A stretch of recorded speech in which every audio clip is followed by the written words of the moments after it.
नमस्कार मित्रों, स्वागत है आपका। आज हम सुनेंगे एक अद्भुत कथा, कुरुक्षेत्र की रणभूमि पर भगवान श्री कृष्ण और अर्जुन का वो दिव्य संवाद, जिसने पूरे विश्व को भगवद गीता के रूप में ज्ञान दिया। ये कहानी आपको जीवन के हर मोड़ पर साहस और दिशा देगी। तो आइए, इस प्रेरक यात्रा की शुरुआत करें। भोर की लाली से आकाश रंगीन है। कुरुक्षेत्र की धरती पर दो विशाल सेनाएं आमने सामने खड़ी हैं, कौरव और पांडव। हाथियों की चिंगाड़, रथों के पहिए, शंखों की गूंज, चारों ओर केवल युद्ध की आहट। इसी बीच पांडवों का महान धनुर्धर अर्जुन अपने रथ को सेनाओं के मध्य रोकता है। उसका सारथी और कोई नहीं, स्वयं भगवान श्री कृष्ण है। अर्जुन दोनों ओर देखता है, अपने गुरु द्रोण, भीष्म पितामह, चचेरे भाई, मित्र और रिश्तेदार। उसके हाथ से गांडीव धनुष भारी हो जाता है, शरीर कांपने लगता है। वो कहता है, हे माधव, मैं अपने ही बंधु बांधवों पर बाण कैसे चला सकता हूं? विजय और राज्य किस काम का, जब अपने ही लोग न रहें? मेरे अंग शिथिल हो रहे हैं, मुख सूख रहा है, मैं युद्ध नहीं करूंगा। ये कहकर अर्जुन धनुष नीचे रख देता है और रथ में बैठ जाता है। कृष्ण शांत मुस्कान के साथ कहते हैं, पार्थ, ये शरीर नश्वर है, पर आत्मा अमर है। जिसे तुम मारने का सोच रहे हो, वो वास्तव में जन्म ही लेता, न मरता है। जैसे मनुष्य पुराने वस्त्र छोड़कर नए पहनता है, वैसे ही आत्मा शरीर बदलती है। वे आगे समझाते हैं, कर्म करना तुम्हारा अधिकार है, पर उसके फल की चिंता मत करो। जब मनुष्य परिणाम की आसक्ति छोड़ देता है, तभी वो कर्मयोगी कहलाता है। कृष्ण कहते हैं, तुम क्षत्रिय हो, धर्म की रक्षा करना तुम्हारा कर्तव्य है। यदि मोह में पड़कर युद्ध से हटोगे तो ये पाप होगा। निस्वार्थ होकर कर्म करो, वही सच्चा योग है।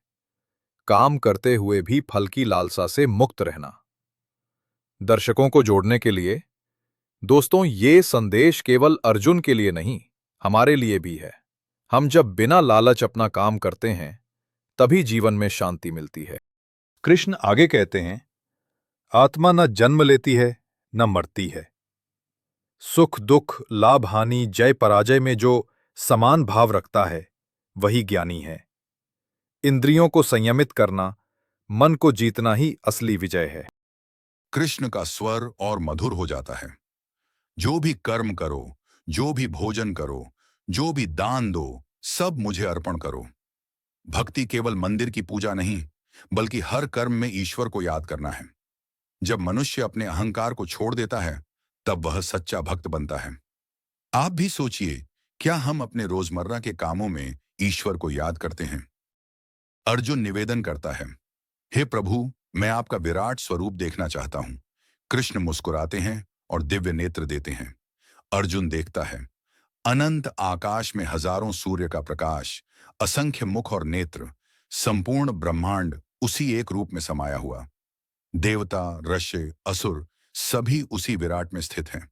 समय की ज्वाला सब ओर प्रवाहित हो रही है।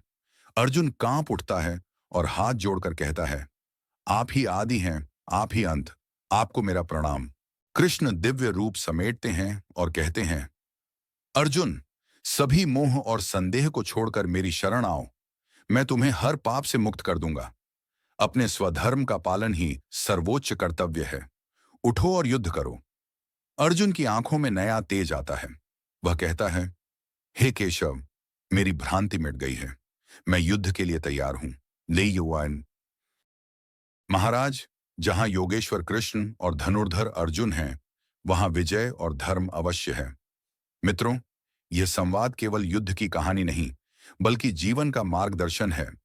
कर्म में निस्वार्थता, मन में स्थिरता और ईश्वर में विश्वास। यदि हम इन सीखों को अपनाएं, तो हर कठिनाई में भी रास्ता मिलेगा।